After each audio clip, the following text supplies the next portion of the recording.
Gentlemen, to another edition of DigimarCon Denver. And today we're here with Ben Kepner, who's the CEO of Global Social Media Marketing. That's a mouthful. Yeah, And right.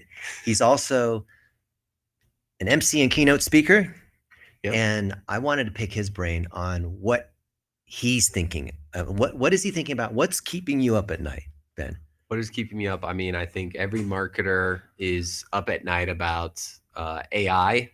You know, as a guy that started his career in marketing and social media marketing, I'm thinking now, like, am I gonna, from where I started my social media career to where social media is going now, are we gonna just live in a world of all AI video content moving forward? Yeah. How do you keep up? What I do you mean, do to keep up? I think, you got to pick your tools. Big support. I'm giving a presentation at DigiMarcon on HeyGen. That's like my go-to AI video resource. But honestly, just talking to other marketers. You know, Joshua made an announcement this morning that they just crossed $100 million of ARR. That's crazy. Yeah, and they're like partnered with OpenAI and all this stuff too. And they have like VO. I feel like Sora is going to eat their lunch. Yeah, we'll see about that. You know, it seems to be like we were just talking about that right at lunch about, hey, some small guy comes into the mix and then they just get wiped out by the big players. But yeah, I think I think content creation one is a big one for me. You know, there's all these like buzzwords being thrown out, like how many are doing the doom scrolling these days, or how many are doing the brain rot? You know, it's like, or the lack of the authenticity because of the deep fake LeBron James commercial that you saw that's not actually LeBron James. Yeah. Well, how can you tell? It's like Westworld. If you can't tell, does it matter? I guess, there are small, subtle nuances, right? I know one of the big things I remember using HeyGen early on was like the gestures, like if I'm speaking, or like the body language. Also like the way that you like enunciate or pronounce things, right? Like if you kind of say something like weird, like doesn't sound like it's actually like the way you would say, like I think somebody mentioned today, like, oh, well, everybody's now a poet on LinkedIn. You can just tell it's like you have no writing background whatsoever in your backgrounds. Yeah. Like maybe you're a hardcore developer, engineer, you don't ever talk ever. Yeah. And now you're getting all this posting on LinkedIn. It's like you're totally using AI. Yeah. Right. Yeah. You can tell. AI comments too. Yep. Absolutely. Yeah. The AI comments thing is interesting. I don't know how I feel about doing that. I think it makes sense, right? To like get reach. It's AstroTurf. It's just kind of like, well, I don't know if that's the right comment that you should be giving, right? Like, how do you, I guess people are training those comments a little bit better. It just seems kind of like wild, wild west where we're just. Well, they're just empty comments that don't actually reveal experience or connection or, oh, so good seeing you. It wasn't weren't the barbecue ribs delicious at lunch? Like the AI is not going to, well, maybe one day they'll say that, but I don't think so.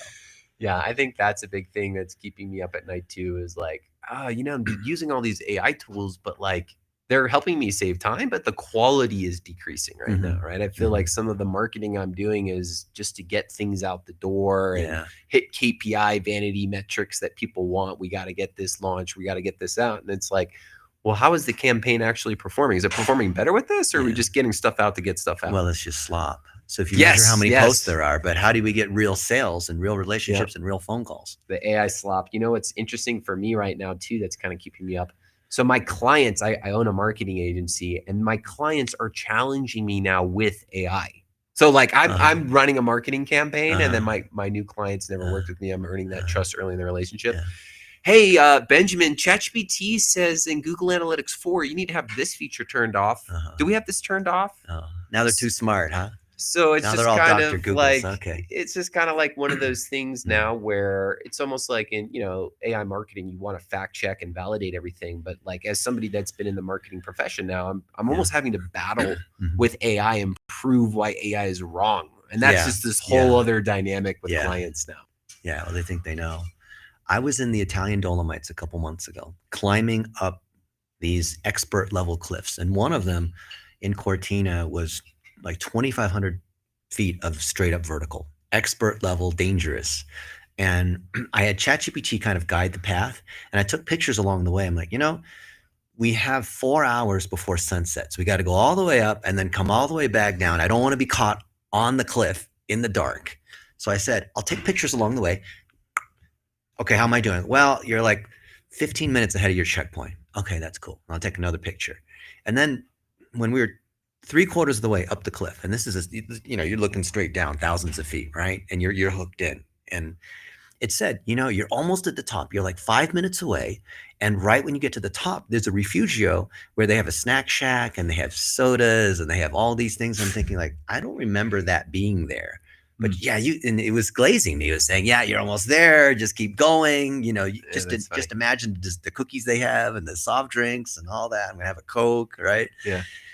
Jack and I, we climbed to the top, went over, and saw there was nothing, just wilderness, right? Tons and tons of mountains. And ChatGPT has led us, and not just ChatGPT. They're the best liars, right? Because of Sam Altman has trained them, right? People take on the personalities of their pets, right? Sure. So, like you said, though, you can't. I mean, it tells you something very convincing, right? Yesterday, I was using ChatGPT Agent to build web pages, I think you have hundreds of videos I see on your 5,000 subscribers on your YouTube channel, and those were all turning into articles and blog posts, right? Yep. And I said, okay, turn it into a blog post and make sure you cite other articles where we talk about those related sorts of topics. Yeah. And it said, yep, I did that. And I clicked on some of the links in the articles that were 404s. It went to landing pages that didn't exist. And I thought, man, that would be a great landing page to have, but we don't have a landing page on that. Yeah. And I said, did you QA it to make sure there's no 404s in the article that you wrote? So, I already checked it. Everything works out great. And I said, no, you didn't. Right. But they still need you. They still need the experts. Even though they're all experts now with AI, with ChatGPT, it's Dunning-Kruger effect to a massive degree. Yeah. It's almost like you got to talk to the experts to realize that ChatGPT is not the expert these days, right? Like if you're learning about something you know nothing about, you go into ChatGPT first, then you talk to an expert. The expert's going to be that friction, right? That's why there's still experts. That's why, I think there has been a lot of conversation at the conference of like, all we're doing is talk about AI. Everybody's fearful about it. My personal opinion is I think the people that how to leverage AI, they're just going to become better experts. I don't think I'm getting replaced anytime soon. I think the digital marketing space is a good place where we're going to leverage AI for the future. It makes the tool user more proficient at their craft. Yeah, so if you're a great chef, it makes you a better chef. If you suck at cooking, it doesn't, because it's a word guesser. Yeah. It's a probability calculator. It doesn't actually know. Although yesterday, Sam and I, we were messing around with the Sony A7R4, which has got dual UHS and it can record 60 frames per second in 4K plus and all this. And we're doing whiteboard videos. And I said, what do we need to I took a picture. Here's the current lighting and here's how we have it set up. What do we need to do to change the f-stop and the ISO and the white balance and all these other things? Well, I'll go to this menu over here, and because these like $10,000 cameras, they have miles of menus, right? Sure. And it actually helped us out. Yeah. It said, go to camera 1, option 8, and go turn on the automatic eye tracking and make sure you have this other setting on and that setting. Turn the light to 5800 Kelvin or whatever it was. Yeah. Right. And I literally have pictures of it, and I would take pictures because I was like, no, I think I went to where you said, but I didn't find it. And you can see here, we're going through these different menus and I'm taking pictures of it and I'm asking ChatGPT, how do you fix it? And it said, oh, that's pretty good, but you have a little bit of glare on the top right. You can see like it's getting, whiteboards are really hard to light because of the glare and the reflection. And it's telling us where to go. Like click here, no click there, no go over here, no change the setting here. Now set that as custom 3, right? As a setting. So every time you do a whiteboard, you hit custom 3, right? I didn't know how to do that. Yeah, that's great. So that was great. Yeah, I'm actually teaching AI prompting right now. And one of the questions I get all the time is like, well, how do I do this in this technology software or something like that? I'm like, did you go to ChatGPT, take a screenshot of your UX of the inside of your tech software and say, hey, how do I navigate and do this in the software? That's like game changer right now. Like you have the ability to really learn technology even more now than probably ever. Yeah. What's something specific that you've learned that was an aha moment? For today's conference? Or just in general? In general, I thought it was kind of interesting, the guys today that are like speaking at the conference and recording themselves with AI. I actually have not been to like a public event where people are doing that yet. So that was the first time today where I'm like, wow, they're wearing this like microphone, recording everything. And then like one of the speakers has his virtual like CEO of himself and he's just feeding this like custom GPT his presentations and it's learning from it. It's like, whoa, that was like, it's a little creepy. Yeah, I was like, that is like next level. Like, I don't have a virtual Benjamin yet where like I'm uploading like all my conversations and everything. Like I'm doing the AI note taking stuff where appropriate when I get permission with clients. Right. But there's not this extensive like custom GPT of me yet. Yeah. But that was an aha moment for me today. Well, those guys are getting a Neuralink implant for and then it goes wrong. Like, I'm glad you guinea pigged it first. I'm glad that, because for sure it's like Windows blue screen of death. Yeah, you're the first one to get a Windows laptop, but then you're the first one to also deal with that. That reminds me of the people that had like the first, smartwatch or the first smartphone, right? Yeah. Let you can go deal with the problems that happen, especially if it's a biological thing or there's like it's harder to unwind those things. But it is funny as somebody that's doing a lot of AI video, there's all these AI avatars of me now on the internet. So like if you go check out our YouTube channel, most of the videos are me in an AI format too. Yeah. Which is also just kind of interesting because like the AI version of me is not really the same version of me in real life. I watched some of your YouTubes and you can tell. You can tell it's not AI. You. Yeah. Like, oh, what's your influencer strategy campaign or what social network is the most important or all these ones that you have. But I wonder, like YouTube can tell because YouTube has a policy. Yep. They have that like you can mark things now and they they're saying in a nice way. They have this like algorithm where they can what they're really doing? They're saying like, well, if you don't mark it as AI, we're going to penalize you for using it. That's their nice way of saying it. Yeah, but then Google, they just go back and forth. It's like, go create a bunch of AI content as long as it provides value. So same thing on YouTube, right? Like we have our top performing video on YouTube is an AI video of me from this year. Yeah, which is funny because like, I mean, you saw like on our channel, we have like 500 videos. I used to just spend so much time. And still to this day, I'm striving as a marketer to get my viral like YouTube hit of like, I don't know if it's like Gangnam Style or some like famous dance or something, but like, AI is like just increased our output so much in the video space. Like I was doing maybe 20, 30 YouTube videos a year. Yeah. Now we have hundreds from this year. But how do you increase the information gain instead of just increasing quantity? Yeah. I think that's where like what we're just talking about, lack of quality. Like, are we just doing it to get it out the door? Is this actually authentic? Yeah. I've even run some advertising campaigns where there's still like the good branded human video that's doing better than AI. So I think if people are also saying like AI is going to completely replace people actually doing like authentic video production, I think they need to test that and validate that. Something crazy, Ben, is that the last 3 or 4 years, I've made all of these professional videos shot in the studio, edited. They take weeks, sometimes months for our VAs to process them because they do all the effects and that kind of stuff. Yep. And then last month, I started a new YouTube channel. Okay. The Marketing Mechanic. Okay. And it's me drawing on a whiteboard, 0 edits, raw footage, literally 0 adjustment, 0 thumbnails, 0 intro, just literally raw video posted.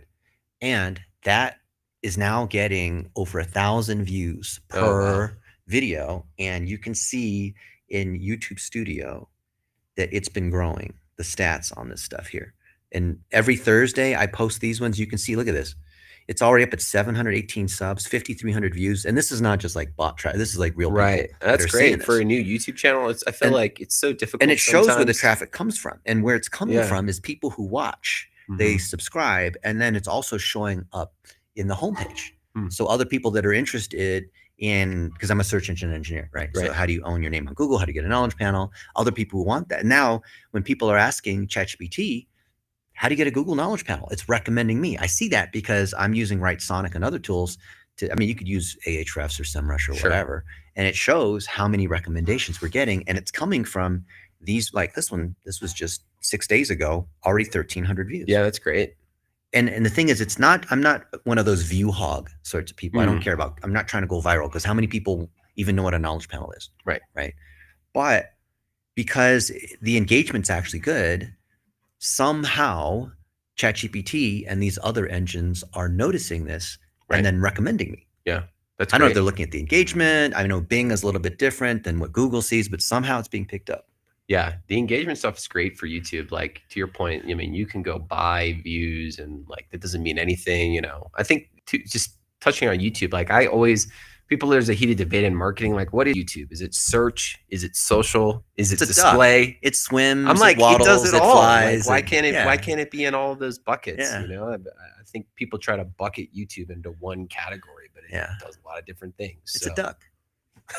It's not the best flyer. It's not the best swimmer. It's not the best run. I mean, it can do all the things, right? Right. It's the #1 video platform though. Okay, right? that's true. I know Yeah. TikTok's the up and coming. Yeah. We'll see what happens with them, but I think everybody. There's a lot of discussion at the conference today. Hey, an underutilized channel is YouTube. You should be doing that more. You should, but you got to make video too, which is the rub.